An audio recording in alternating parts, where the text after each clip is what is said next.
Welcome back to my channel girl boss silly. So friends, आज हम करने वाले हैं chapter 3 synthetic fibres and plastics of science NCERT class 8। Okay, so friends start करते। देखिए, सबसे पहले हम देख लेते हैं क्या है ये सिंथेटिक फाइबर्स। सिंथेटिक फाइबर्स का मतलब होता है हम बोलते हैं सिंथेटिक फाइबर्स होते हैं जो आर्टिफिशियल होते हैं, यानी कि जो आपके मैन मेड होते हैं, जो आपको आपकी केमिकल लैब्स से मिलते हैं, आपको इंसान बना के देता है, ना कि कोई नेचर। ठीक है। और प्लास्टिक्स हम सभी को पता ही है क्या होता है। ठीक है, जो प्लास्टिक बैग्स, आजकल तो प्लास्टिक हर घर में होते हैं, जैसे कि अलग अलग रूम में, जैसे कि प्लास्टिक बैग्स होते हैं, जो पॉलीथीन होती है ना, उनको हम कहते हैं प्लास्टिक बैग्स। ठीक है। और आप देख सकते हैं कुछ के घर में जो टीवी होता है जो उसका रिमोट होता है ना, वो भी ऑलमोस्ट प्लास्टिक का ही बना होता है। और मतलब बहुत चीज़ होती है आपकी जो प्लास्टिक की होती है। ठीक है, तो अब हम देख लेते हैं इसको। देखिए, the clothes which we wear are made of fabrics are made from fibres obtained from natural and artificial resources. ठीक है, तो इसमें क्या बताया, जो कपड़े हम पहनते हैं, जो क्लॉथ्स हम पहनते हैं, वो किससे बनते हैं? वो बनते हैं आपके फैब्रिक्स से। किससे? फैब्रिक्स। और जो फैब्रिक्स है वो किससे बनते हैं? फाइबर्स से। और फाइबर्स किससे बनता है? ये बनता है नेचर से या फिर लैब्स से। ठीक है। Can you name some natural fibres? कुछ नेचुरल फाइबर्स होते हैं, जैसे कि आपका कॉटन होता है, राइट, आपका जूट होता है, आपका मतलब मेनली क्या होते हैं नेचुरल फाइबर्स, जो कि आपको प्लांट्स या फिर एनिमल्स से मिले। ठीक है, इनको हम कहते हैं नेचुरल फाइबर्स। ओके, इनको हम कहते हैं नेचुरल फाइबर्स, राइट।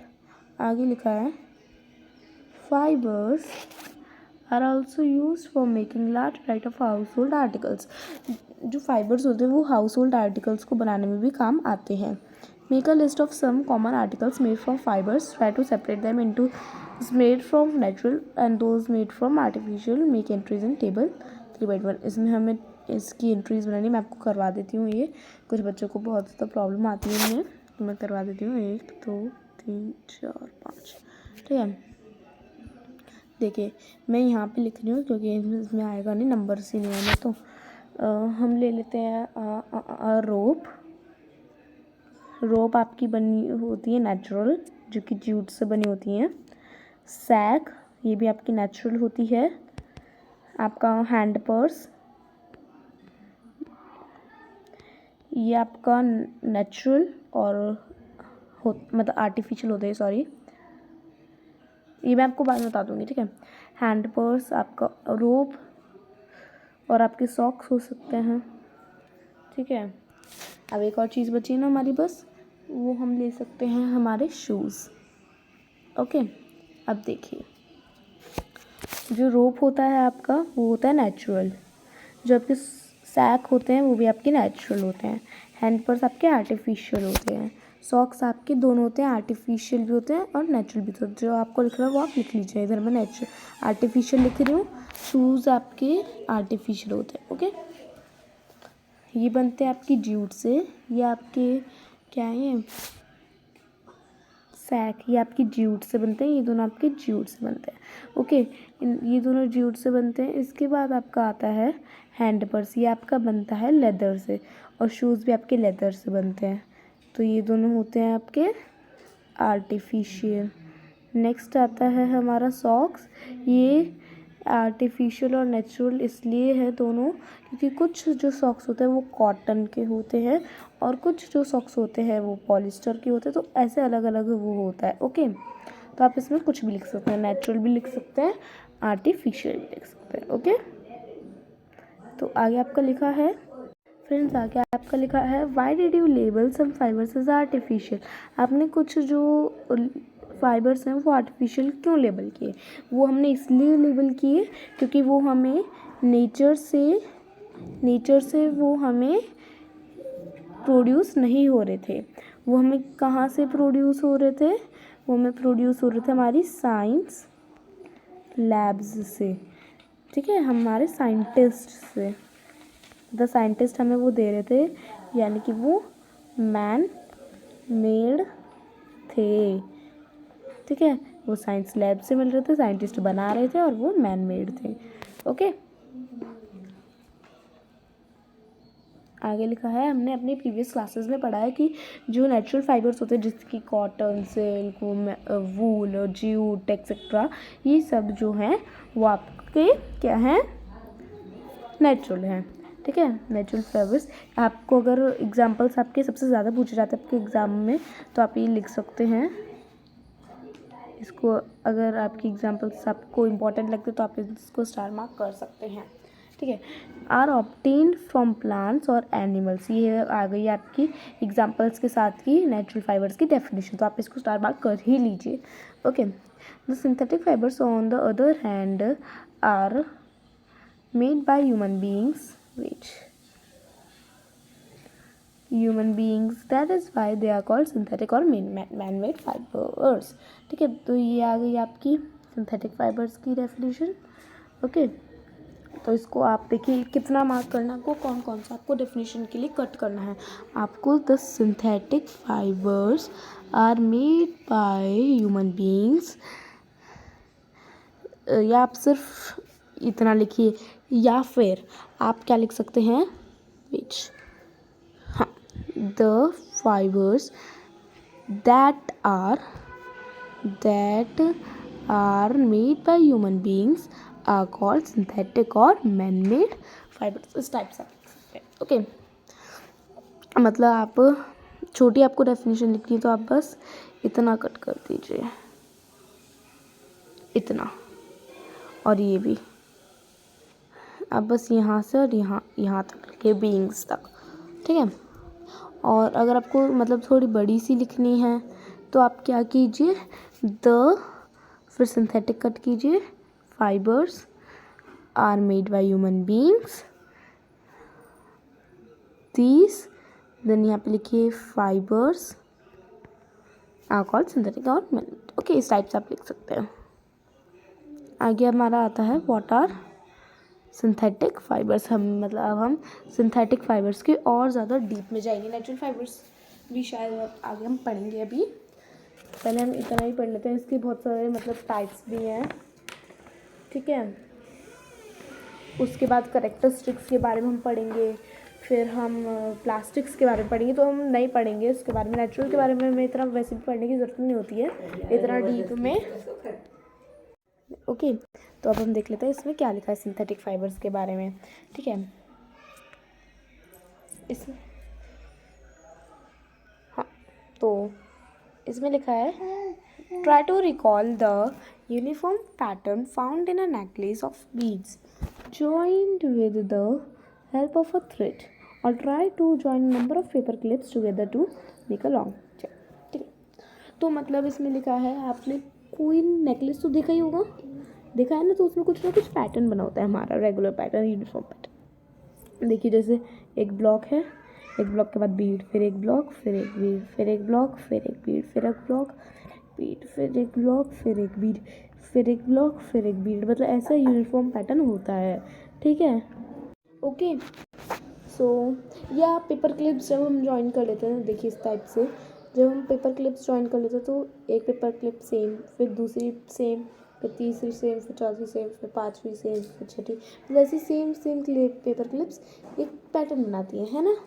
जैसे यहाँ पे एक, फिर उससे बड़ा, फिर उससे बड़ा, फिर उससे बड़ा, फिर उससे बड़ा, फिर उससे बड़ा, फिर उससे बड़ा, फिर उससे बड़ा, फिर उससे बड़ा, फिर उससे बड़ा, तो ये एक पैटर्न बना रहे हैं ना, ठीक है। तो उसको हम कहते हैं यूनिफॉर्म पैटर्न, ठीक है। तो आपको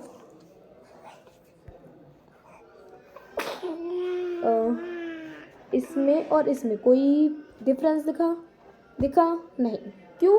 क्योंकि ये और ये इन दोनों के पास अपना अपना यूनिफॉर्म पैटर्न है और दोनों के पास ही यूनिफॉर्म पैटर्न है, so these are not so different. ठीक है, तो यही सिंथेटिक फाइबर होता है। Synthetic fibre is also a chain of small units join together. Each small unit is actually a chemical substance. Many such small units combine to form a large unit called polymer. तो इधर लिखा है कि जो synthetic fibre है वो भी एक चेन ही है, वो भी एक चेन ही है। किसकी तरह? इनकी तरह। जैसे कि एक चेन बनी हुई है ना, वैसे ही ये जो कपड़ा है, जैसे कि ये सिंथेटिक फाइबर है। ठीक है, SF है, यानी कि सिंथेटिक फाइबर है। तो ये भी एक ऐसा ही, ये देखिए ये नेट है इसका, तो ये भी इन छोटी छोटी यूनिट्स, ये जो हैं, ये जो इसकी यूनिट्स हैं वो भी एक इसका केमिकल सब्सटेंस है, जो ये मिलकर इतना बड़ा कपड़ा बना रही हैं। ओके, ठीक है, तो उसको हम कहते हैं, देखिए मतलब ये कपड़ा है, ये जिस चीज़ से बना है वो है इसकी केमिकल सब्सटेंस। ठीक है, तो जो छोटी छोटी यूनिट्स होती हैं, जो इसमें इस कपड़े में जो छोटी छोटी यूनिट होती हैं वो किस चीज़ की होती है? वो होती है केमिकल की। जो केमिकल से कोई सब्सटेंस बनता है ना, जब केमिकल से कुछ चीज़ बनती है, उसकी जो छोटी यूनिट होती है वो ही इसकी छोटी यूनिट है। मतलब केमिकल सब्सटेंसेस की छोटी यूनिट है। आप बस इतना याद रखिए, आपको ज़्यादा कुछ माइंड लगाने की इसमें कुछ ज़रूरत नहीं है। ठीक है, जब ये कपड़ा बन जाता है तो इसको हम सिंथेटिक फाइबर, इसको मैन मेड फाइबर, देखिए थोड़ा सा यहाँ से साफ कर दूँ ना, हाँ, तो हाँ, हम इसको मैन मेड फाइबर, हम इसको सिंथेटिक फाइबर, हम इसको पॉलीमर।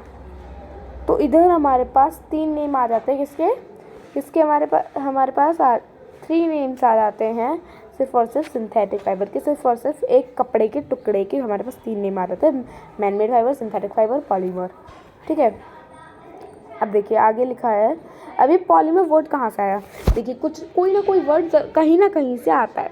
ठीक है, आपने सबसे ज़्यादा ये बात हिस्ट्री में पढ़ी होगी, हिस्ट्री सिविक्स, मतलब सबसे ज़्यादा SST में ये बातें आती हैं, जियो में भी आती हैं, जो साइड में वर्ड ऑरिजिन वगैरह बने होते हैं ना के बॉक्स, उनमें ये लिखा होता है। ठीक है, तो उसी के हिसाब से बनती हैं। ठीक है, तो देखिए पॉलीमर, ये तो आपकी आ गई पॉलीमर की डेफिनेशन। ठीक है, पॉलीमर की डेफिनेशन के बाद आगे हम देख लेते हैं। The word polymer comes from 2 Greek words. जो पॉलीमर है ना, जो आपका पॉलीमर है वो 2 ग्रीक के वर्ड से बना है। ग्रीक कोई लैंग्वेज है, उसके वर्ड से बना है ग्रीक। ठीक है, पहला आपका वर्ड होता है पॉली, दूसरा आपका वर्ड होता है मर। पहला आपका वर्ड होता है पॉली, दूसरा आपका वर्ड होता है मर। पॉली का जो मतलब होता है, wait,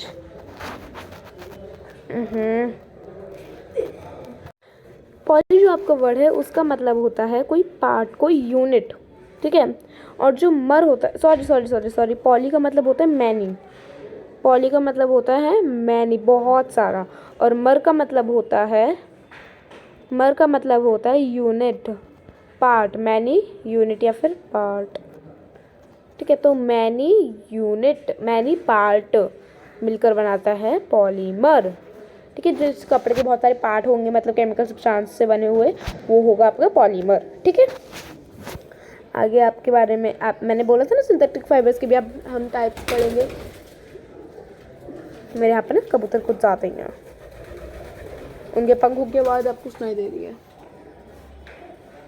You have read in class 7th that silk fiber obtained from silkworm was discovered in China, was kept as closely a graded secret for a long time. तो क्या आप जिसको सिल्कवॉर्म कैसे डिस्कवर हुआ था, सिल्क कैसे discover हुआ था, उसकी स्टोरी पता है चाइना वाली, तो वो बताइएगा ज़रूर, जल्दी बताइए, जल्दी। 3 सेकेंड्स का टाइम है, सोच लीजिए, फिर टैली करेंगे कि वो सही थी या नहीं। Okay, 3, 2, 1 second. अब स्टार्ट करते हैं अपना टाइमर। 3, 2, 1 and 0 and ओए एंड सो इसकी जो स्टोरी थी ना वो थी मतलब कुछ ऐसी थी कि ना एक बार एक प्रिंसेस थी चाइना की शी लुंगशी के नाम से, प्रिंसेस शी लुंगशी। स्पेलिंग में कोई मिस्टेक हो जाए तो माफ़ करिएगा, मुझे नहीं आती है एक बार, ठीक है। प्रिंसेस शी लुंगशी थी। ये एक बार अपने मलबेरी ट्री, मतलब यार इतने पर रिकॉर्ड किया गया यार, मलबेरी ट्री के नीचे बैठ करके अपनी टी इंजॉय कर रही थी। ये इनका टी का कप मान लीजिए आप, ये इसका टी का कप है इनका, ठीक है। तो वो मलबेरी ट्री के नीचे ना बैठ के अपनी चाय इंजॉय कर रही थी। तभी ना एक थ्रेड गया, एक थ्रेड इनके उसमें गिर गया चाय में। वो मतलब कोकून होता है ना, जो कोकून, ये मान लीजिए कोकून है, इसके आसपास जो थ्रेड होते हैं उसका एक अनरेवल्ड यानी कि पका हुआ नहीं था, कच्चा धागा, तो वो ऐसे ही गिर गया टूट के, ठीक है। और इनके चाय में गिर गया, ठीक है। अब वो क्या करती हैं, उस धागे को अपनी चाय में से निकालती हैं, देखती हैं अच्छे से ये धागा है, कैसा धागा है ये, तो वो साइंटिस्ट को दे देती है इसके बारे में रिसर्च करने के लिए। तो साइंटिस्ट बताता है अरे मैम ये तो बहुत ज़्यादा मतलब महंगा धागा है और इसे कहते हैं इसको, ये ऐसे ऐसे मतलब ऐसे ऐसे ये है, इसका नाम ये है फलाना, मतलब इस टाइप से बताया सब कुछ। तो प्रिंसेस शी ने कहा उनके आसपास जितना भी कोई भी था, किसी को भी पता था इस धागे के बारे में, उन्होंने उनसे कहा कि ये जो सिल्क है ना, इसके बारे में हम पहले तो बहुत ज़्यादा डार्क सीक्रेट रखेंगे, उसके बाद जब हमें लगेगा कि हाँ इस डार्क सीक्रेट को बंद कर दो, डार्क सीक्रेट को अब डार्क सीक्रेट नहीं रहना चाहिए, इसके लोगों के सामने आना चाहिए, उस टाइम पे हम इसको निकाल देंगे। और जब गाइस ये निकला था ना, जब ये यू कांट बिलीव कि ये इतना एक्सपेंसिव था, इतना ज़्यादा महंगा था ना ये, मतलब बहुत महंगा था ये। और अभी भी सिल्क को कोई कम महंगा नहीं है, ठीक है। ये बात थी इसकी, बस ये स्टोरी थी। बट इट्स ब्यूटीफुल टेक्सचर, इसका जो प्यारा सा सुंदर सा टेक्सचर होगा ना, वो ना लोगों को फैसिनेट कर देता था, खुश कर देता, और सब चाहते थे कि ये सिल्क तो मेरे पास आना चाहिए भाई, हम इतने हो जाए कि हमें ये सिल्क मिल जाए। Attempts were made to make silk artificially, बहुत सारे मतलब कदम लिए, बहुत सारे क्या कहते हैं उन्हें, बहुत सारे रिएक्शंस वगैरह किए, बहुत सारे एक्सपेरिमेंट्स किए सिल्क को आर्टिफिशियल बनाने के लिए। सिल्क को मतलब सिंथेटिक फाइबर के जो एक्सपेरिमेंट होता है जिससे वो बनता है, उस टाइप से ही सिल्क को बनाने के लिए towards the end of 19th century, जब 19th सेंचुरी चल रहा था, मतलब 19th सेंचुरी एंड मतलब जैसे 1890 मतलब 1893 या फिर 1850 इस टाइप का जब एंड चल रहा था उसका। देखिए 50 से पहले का जो टाइम होता है वो तो उसकी स्टार्टिंग होती है, ठीक है, ईयर की, सेंचुरी की, और जो उससे बाद में का टाइम होता है वो उसका एंड होता है, ठीक है। मतलब ना 50 से इधर उधर का मतलब होता है, और ये जो 50 होता है वो मिड होता है, 50 वाला टाइम पीरियड जो होता है वो मिड रहता है, ठीक है। अब देखिए 19th सेंचुरी का जब एंड होने वाला था, आपको पता है जैसे भी 2023 चल रहा है तो इसको हम कहते हैं 21st सेंचुरी। इस वाले से एक कदम आगे रहते हैं और उसको हम सेंचुरी का नाम देते हैं, यानी कि ये चल रहा है 21st सेंचुरी। अब 21 आएगा, मतलब 2122 आएगा जैसे, शायद मतलब मान लीजिए, ठीक है। तो वो हो आपको 22nd सेंचुरी, इस टाइप से होते हैं ये, ठीक है। तो scientists were successful in obtaining a fibre having properties similar to that of silk, मतलब उन्होंने साइंटिस्टों ने निकाल लिया था, वो सिल्क निकाल लिया था, मतलब सिल्क की तरह ही थी उसकी जो प्रॉपर्टीज़ थी, और जो फाइबर था वो वुड पल्प के मदद से बना था, उसके ऊपर केमिकली प्रोसेसिंग की गई थी जब जाके वो बना था। इसलिए इसको कहा जाता है। और जो उसका नाम दिया गया था, सेल का नाम जो दिया गया था वो दिया गया था रेयन या फिर आर्टिफिशियल सिल्क। ओके, अब देखिए, although it is obtained from a natural source, wood pulp, it is a man-made fiber। ठीक है, अब जो ये रेयन था वो सिल्क से तो सस्ता ही था। रेयन जो था वो सिल्क से सस्ता था, सिल्क जो था वो रेयन से महंगा था। और सिल्क फाइबर की तरह ही ये बुना जाता था, सिला जाता था। और जो सिल्क था वो कम वैरायटी में मिलता था, कम कलर्स में मिलता था, जबकि जो रेयन था वो ज़्यादा कलर्स में मिलता था। ठीक है, बल्कि जो रेयन था वो ज़्यादा कलर्स में मिलता था। ठीक है, और जो रेयन था वो कॉटन के साथ, रेयन जो था वो कॉटन के साथ भी मिक्स किया जाता था। किसके लिए? बेडशीट्स के लिए। ठीक है, किसके लिए? रेयन को कॉटन के साथ भी मिक्स किया जाता था बेडशीट्स के लिए। एंड ऑल्सो, और किसके साथ मिक्स किया जाता था? वूल के साथ किया जाता था कारपेट्स के लिए। ओके, अब नायलॉन और मैं आपको समझा देती हूँ, उसके बाद वीडियो फिर बहुत ज़्यादा लंबा हो जाएगा। नायलॉन हम जल्दी से समझ लेते हैं, छोटा सा ही है ये, तो इसमें इतना कुछ नहीं है। हाँ, नहीं बड़ा है ये भी, ज़्यादा बड़ा नहीं है, जल्दी से समझ लेता है। नायलॉन जो था वो दूसरा एक मैनमेड फाइबर था। ये 1931 में किसी भी नेचुरल रॉ मटेरियल के हेल्प से बना था। ठीक है, ठीक है, किसी भी प्लांट या एनिमल के चीज़ों से नहीं लिया गया था ये। और ये कोल और वाटर और एयर से, कोल प्लस वाटर प्लस एयर से ये कपड़ा बनाया गया था, नायलॉन। और ये पहला फुल्ली सिंथेटिक फाइबर था, मतलब पूरा मैनमेड फाइबर था, इसमें कुछ भी नेचुरली नहीं हुआ था। ओके, नायलॉन फाइबर जो था वो बहुत ज़्यादा स्ट्रॉन्ग था, इलास्टिक है और लाइट वेट भी है। मतलब ये जो नायलॉन फाइबर होता है ना, बहुत ज़्यादा स्ट्रॉन्ग होता है, इजीली फटता फुटता नहीं है ये बहुत ज़्यादा खिंचता भी है। जैसे इतना कपड़ा है ना, आप इसको खींच के ना इतना बना सकते हो, मतलब खींच दोगे तो जब आप इसको खींचोगे ना तो ये इतना बन जाएगा। लेकिन फिर ऑफ कोर्स रबर बैंड की तरह अपनी शेप में भी आ जाएगा, है ना, रबर बैंड की तरह होता है ये। और बहुत ज़्यादा हल्का भी होता है, ऐसा मतलब गर्मियों में ना ऑलमोस्ट जो पेरेंट्स होते हैं वो नायलॉन लेना प्रेफर करते हैं। It was lustrous and easy to wash.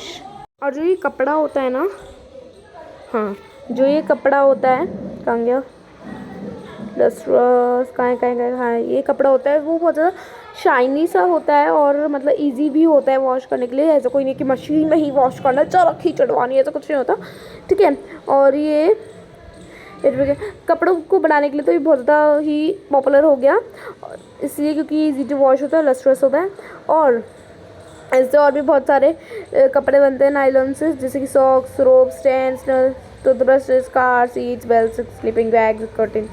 तो हाँ, मैंने आपको जो 3.1 टेबल में उसका बताया था रोप का, उसमें आप आर्टिफिशियल भी लिख सकते हैं। ठीक है, उसके बाद यहाँ पे लिखा है also use for making parachutes and rope for rock climbing nylon thread is stronger than steel wire. जो स्टील वायर होता है उससे भी ज़्यादा स्ट्रॉन्ग होता है हमारा ये नायलॉन। ओके, और ये मतलब जैसे इस टाइप से पैराशूट्स बनाने के लिए भी काम आता है। जो ये वाला होता है ना रोप होती है जिससे ये लोग चढ़ते हैं माउंटेन पर, उसके भी काम आता है। सो फ्रेंड्स, हमारा नायलॉन का टॉपिक यहीं पे फिनिश हो गया है। अगर आपको मेरी ये वाली पार्ट 1 वीडियो पसंद आई हो, हमारा चैप्टर 3 आपको पसंद आया हो, तो please like my video, share my video and subscribe to my channel and comment कि आपको कितना अच्छा लगा है, आपको इससे कोई हेल्प मिली या नहीं। और अपने फ्रेंड्स के भी साथ इसको शेयर कीजिएगा ताकि उनको भी कुछ हेल्प मिल पाए और आपके साथ वो अच्छे से पढ़ पाए। So thank you, bye bye.